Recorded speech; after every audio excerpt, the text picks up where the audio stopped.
Dear students, मैंने political science के 5 chapters आपको दे दिए हैं। छठा चैप्टर आप देख रहे हैं इस वीडियो में, जो कि नए सामाजिक आंदोलनों का उदय। लेकिन उससे पहले बता दूं कि ये 40 स्कोर 40 के नाम से जो वीडियो है इसको देख लेना, ये आपके टर्म 1 के लिए है। और यहाँ पर सेट 1 और सेट 2, आप जो दूसरे दो वीडियो देख रहे हैं आप, ये यहाँ पे टर्म 1 के लिए सेट 1 है, सेट 2 है, और आपका ये सेट 1 है। तो दो वीडियो यहाँ पर टर्म 2 के हैं और एक वीडियो आपका टर्म 1 का है। और यहाँ पर जो आपको टर्म 2 के लिए 19 प्रश्न ही मिलेंगे इनमें, लेकिन इनके आंसर्स जो है आपको इन वीडियोस में मिलेंगे जो चैप्टर वाइज डाले गए हैं, जिसमें आपको देख रहे हो यहाँ पे 2 अंकों के प्रश्न दिखाई दे रहे हैं। तो इस तरह से 2 अंकों के जो क्वेश्चंस टर्म 2 में पूछे जाएंगे तो वो यहाँ पर आपको मिल जाएंगे। चलिए देख लेते हैं इन वीडियोज़ में कौन कौन से क्वेश्चंस आपके लिए इंपॉर्टेंट रहेंगे। तो पहला क्वेश्चन आप देख रहे हैं यहाँ पर, नए सामाजिक आंदोलन का पदबंध का क्या अभिप्राय है, ये आपको बताना है। और जो जो क्वेश्चंस इंपॉर्टेंट रहेंगे वो सारे ही बताए जा रहे हैं चैप्टर वाइज, तो इनको आप ज़रूर पढ़ लें, क्योंकि आपके पास सिलेबस नहीं है, लेकिन मैं आपको सिलेबस अकॉर्डिंग टू सिलेबस आपको दे रहा हूँ। और मॉडल पेपर सेट ने बोर्ड ने जारी नहीं किए थे, तो मॉडल के पेपर के हिसाब से ही हम आपको सॉल्यूशंस दे रहे हैं। और ये जो चीज़ें आप देख रहे हैं ये आपको एग्जाम में 100% मदद करेंगे अगर आप इसको पढ़ लेते हैं तो। चलिए आगे बढ़ते हैं हम दूसरे क्वेश्चन पे। दूसरा क्वेश्चन है, निजी सार्वजनिक है और सार्वजनिक निजी है, इसका क्या अर्थ है ये आपको बताना है। बहुत अच्छा क्वेश्चन है, ये ध्यान रखना है आपको। इसके बाद नेक्स्ट जो क्वेश्चन है, सभी के आंसर्स लिखे गए हैं, वीडियो को पॉज करके पढ़ लेना। और पहचान की राजनीति किसे कहते हैं। उसके बाद में भारत में पर्यावरणीय आंदोलन से सबसे अधिक सफलता किसे मिली। इसके बाद है सरदार सरोवर परियोजना और नर्मदा सागर बांध किन राज्यों से संबंधित हैं। तो कभी कभी ये एमसीक्यू भी बन सकता है, ज़रूरी नहीं है कि आपसे ऐसे ही डायरेक्ट पूछे, तो इनमें से कुछ क्वेश्चंस एमसीक्यू बन सकते हैं, ये थोड़ा सा ध्यान रखना। मंडल कमीशन को खालिस्तान के नाम से भी जाना जाता है। इसके बाद में नेक्स्ट जो क्वेश्चन है, भारत में दलित आंदोलन के उस प्रमुख नेता का नाम बताइए जिसने भारत के संविधान निर्माण में भी भूमिका निभाई, तथा नर्मदा बचाओ आंदोलन के उस प्रेरणता का नाम बताइए जिसने समाज सेवा के लिए प्रशासनिक सेवा की नौकरी छोड़ दी। तो यहाँ पर जो है दोनों के नाम यहाँ पर है, एक मेघा पाटकर है और एक बी आर अम्बेडकर है, आप जानते हैं अच्छी तरह। इसके बाद में नेक्स्ट जो क्वेश्चन है, दलित पैंथर्स की दो गतिविधियों पे आपको प्रकाश डालना है, यानी दो गतिविधियां लिखनी है। इसी तरह से आपका जो है नेक्स्ट क्वेश्चन, 9वां चिपको आंदोलन के सर्वाधिक अनूठे पहलू को उजागर कीजिए। इसके बाद 10वां क्वेश्चन है, भारतीय किसान यूनियन से संबंधित विकास देश के अधिकांश अन्य किसानों से कैसे भिन्न था, ये आपको बताना है। सारे इंपॉर्टेंट क्वेश्चंस हैं, इन क्वेश्चंस को अगर आप करते हैं तो बहुत अच्छा रहेगा आपके लिए। 11वां जो क्वेश्चन है, दोनों में से कौन अनिवार्य और कौन सा दोनों में से अधिक अनिवार्य कौन सा है और क्यों है, ये आपको बताना है। जैसे कि बड़े बांधों का निर्माण अथवा इसका विरोध करने वाले पर्यावरण संबंधी आंदोलन। ठीक है, तो यहाँ पर जो है कौन सा अनिवार्य है ये आपको बताना है। इसके बाद में भारतीय किसान यूनियन की किन्हीं दो विशेषताओं को आपको लिखनी है। दो विशेषताएं आपके सामने है। चिपको आंदोलन किस राज्य से संबंधित है, सभी को पता है, ये गढ़वाल जिलों से संबंधित है, उत्तराखंड में है, ये अच्छे तरह से पता है, कई बार पूछा गया है। और सिंपलेस्ट ये जो है आपका 10th क्लास में भी कई बार पूछा होगा आपसे, आपने पढ़ा भी होगा। चलिए आगे बढ़ते हैं। 14 नंबर क्वेश्चन, 1972 में महाराष्ट्र में दलित युवाओं के द्वारा एक संगठन बनाया गया, इसका नाम आपको बताना है। इसी तरह से आपको 15 नंबर और 16 नंबर जो क्वेश्चंस देख रहे हैं, ये सारे सारे 2 नंबर में आ सकते हैं। और कुछ क्वेश्चंस जिसका 1 वर्ड में जो आंसर है, जैसे दलित पैंथर्स या फिर चिपको आंदोलन, तो ये सारे के सारे क्वेश्चंस जो हैं ये एमसीक्यू के रूप में भी पूछे जा सकते हैं आपके टर्म 1 में। तो इसको आपको दोनों तरीके से याद कर लेने हैं, ठीक है। इसके बाद में 17 नंबर जो क्वेश्चन है, इसमें आपका इस तरह से भी पूछा जा सकता है कि महिला सशक्तिकरण से संबंधित किसी एक आंदोलन की व्याख्या कीजिए, या फिर महिला सशक्तिकरण की ओर ले जाने वाला जन आंदोलन कौन सा था, ये बताइए। तो दोनों एक ही क्वेश्चन है, आपको समझा रहे हैं, आराम से लिख देंगे इस लाइनों को। इसके बाद में 18 और 19 नंबर दो क्वेश्चन और हैं जो आपके 2 अंक के पूछे जा सकते हैं। 3 अंक के जो प्रश्न बनेंगे वो आप देख सकते हैं यहाँ पर, क्योंकि आपको याद करना है। और यहाँ पर हम किसी चैप्टर को रिवाइज नहीं कर रहे हैं, यहाँ पे क्वेश्चंस हैं चैप्टर वाइज, उसको केवल हम देख रहे हैं। 3 चैप्टर्स के क्वेश्चंस को वीडियो को पॉज करके पूरा पढ़ लीजिए। पढ़ने के बाद आप चाहें तो स्क्रीनशॉट भी ले सकते हैं। इसका दूसरा जो क्वेश्चन है आपके सामने है, पोषणीय विकास किसे कहते हैं। ये बहुत ही सतत पोषणीय विकास भी होता है, तो इसको भी आपको ध्यान रखना है। भूगोल में भी पूछा जाता है, ये भूगोल में भी आया हुआ क्वेश्चन है। इसके बाद में है आपका समानता की पट्टी का अर्थ बताना है, तो यहाँ पर देखिए ये पूरा का पूरा आंसर है।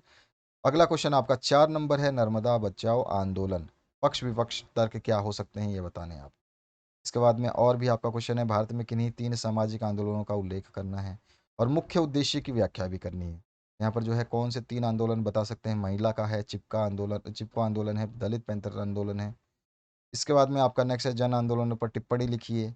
नेक्स्ट है आपका आंदोलन तथा विरोध की कार्रवाइयों से देश का लोकतंत्र मजबूत होता है। इसके पक्ष व विपक्ष के संदर्भ में सउदाहरण स्पष्ट कीजिए।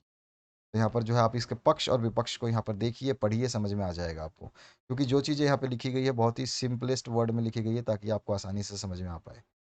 आगे बढ़ते हैं नेक्स्ट क्वेश्चन की तरफ। चिपको आंदोलन पर एक टिप्पणी लिखनी है आपको। क्या था मूवमेंट, कैसे शुरू हुआ, क्यों हुआ, ये सब चीज़ें, छोटी सी चीज़ें बतानी होती है।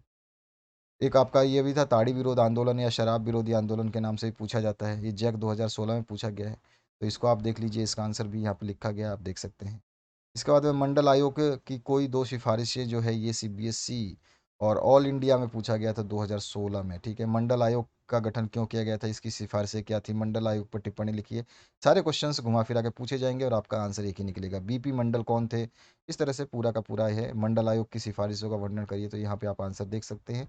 बहुत इंपॉर्टेंट क्वेश्चन रहेगा ये, तो इसको जरूर आप एक बार याद करेंगे। चिपको आंदोलन के परिणामों की विवेचना करनी है या चिपको आंदोलन के प्रभाव बताने हैं आपको। इसके बाद जो नेक्स्ट क्वेश्चन है उसकी बात करते हैं। नेक्स्ट क्वेश्चन जो है आपसे पूछा क्या गया है, अन्ना आंदोलन क्या है, ये आपको बताना है। इसके बाद में आपका समानता का अधिकार क्या है, ये आपको बताना है। तो इस तरह से आपके 3 अंकों के प्रश्न जो है खत्म हो जाते हैं। इसके बाद में 5 अंकों के जो इस चैप्टर से पूछे जा सकते हैं, उत्तर प्रदेश के कुछ भागों में, जिसको आप उत्तराखंड के नाम से भी जानते हैं, जो कुछ पहले उत्तराखंड ही जो है उत्तर प्रदेश का भाग था। 1970 के दशक में किन कारणों से चिपको आंदोलन का जन्म हुआ, इस आंदोलन का क्या प्रभाव पड़ा, ये भी आपको बताना है। इस तरह से ये चिपको आंदोलन क्या है, एक तरह से वही पूछा जा रहा है, तो इसको आप समझाएंगे। यहाँ पर आप देख सकते हैं, थोड़ा सा बड़ा पूछा जाएगा तो बड़ा लिखना होगा, छोटा पूछा जाएगा छोटा लिखना होगा। प्रभाव कैसे बताना है, प्रभाव इस तरह से बता देंगे आप।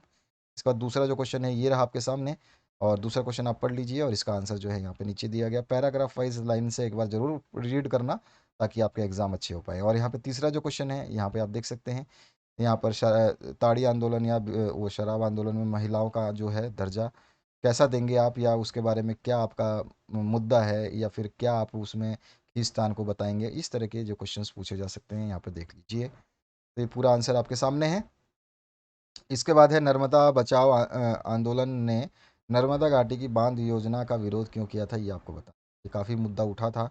इसके बारे में आपको देखिए, एग्जाम की दृष्टि से तो क्वेश्चंस तो पूछे जाते हैं, लेकिन इन सब चीज़ों को आप हमेशा याद रखिए, क्योंकि आगे अगर आप सिविल लाइंस में जाना चाहते हैं, सिविल नौकरी करना चाहते हैं, तो इस टाइप के ज्योग्राफी और हिस्ट्री और पॉलिटिकल चीज़ें आपको छोड़ेंगी नहीं। ठीक है, टेक्निकल लाइन में जाएंगे तो फिजिक्स केमिस्ट्री मैथ्स नहीं छोड़ेगी, और सिविल सर्विसेज में जाएंगे तो आपको ये चीज़ नहीं छोड़ेंगे। तो इनको सबको याद करिए, पढ़िए और समझिए। यहाँ पे क्या था, कारण था, कब हुआ था, कैसे हुआ था, नेता कौन थे, क्या परिणाम रहे, सब पता होना चाहिए। पांचवा क्वेश्चन यहाँ पर है आपका, इसका आंसर आपके सामने है। तो इस तरह से आपका जो है ये चैप्टर को हम कंप्लीट कर रहे हैं, और नेक्स्ट वीडियो में आपको नेक्स्ट चैप्टर दे दिया जाएगा। जो भी आपके चैप्टर जो जहाँ से क्वेश्चंस बनेंगे आपके टर्म 2 के लिए, उनके आप वीडियो देख रहे हैं, और टर्म 1 का ऑलरेडी बना दिया है। कई बच्चों को पता नहीं है, प्लेलिस्ट देख लिया कीजिए, उसमें सब कुछ मिल जाएगा। प्लेलिस्ट आपको इस वीडियो के एंड में भी इसी स्क्रीन पे देखने को मिलेगा। उसको भी टच करते ही आपके सामने जो है सबसे पहले पॉलिटिकल साइंस का ही वीडियो आएगा, स्कोर 40 के नाम से, और दूसरे जो है आपके मॉडल सेट्स जो मैंने बताए हैं कि कौन से इंपॉर्टेंट क्वेश्चंस रहेंगे, 19 क्वेश्चंस कौन कौन से इंपॉर्टेंट रहेंगे, सेट 2 और 1 दोनों देख लेना, और उनके आंसर्स यहाँ पे आप देख रहे हो। इसका 7वां जो क्वेश्चन है, इसमें आपको NFF का पूरा नाम आपको बताना है। ठीक है, ये आपको बताना है। ये क्वेश्चन काफ़ी इम्पोर्टेंट रहा था, और इसको जब पूछा गया था तो अच्छे अच्छों को NFF का जो है रियल मीनिंग नहीं निकल रहा था। नेशनल फिश वर्क्स फोरम होता है, और बहुत लोगों ने इसका गलत आंसर दिया था। तो यहाँ पर जो है आप इसका आंसर देख सकते हैं, कंप्लीट है ये। इसके बाद सूचना के अधिकार आंदोलन के उद्देश्य क्या हैं, या फिर वो आंदोलन क्या था, उसके ऊपर लेख लिखना है। इस तरह का आपका क्वेश्चन होगा। इस क्वेश्चन का आंसर जो है कंप्लीट हो। तो ये था आपका इस चैप्टर से रिलेटेड इंपॉर्टेंट क्वेश्चंस। अगर आप इन चैप्टर्स के जो भी है सॉल्यूशंस को पढ़ते हैं, एग्जाम की तैयारी आपकी अच्छी हो जाएगी। नेक्स्ट चैप्टर आपको नेक्स्ट वीडियो में मिल जाएगा। Thank you very much, have a good day.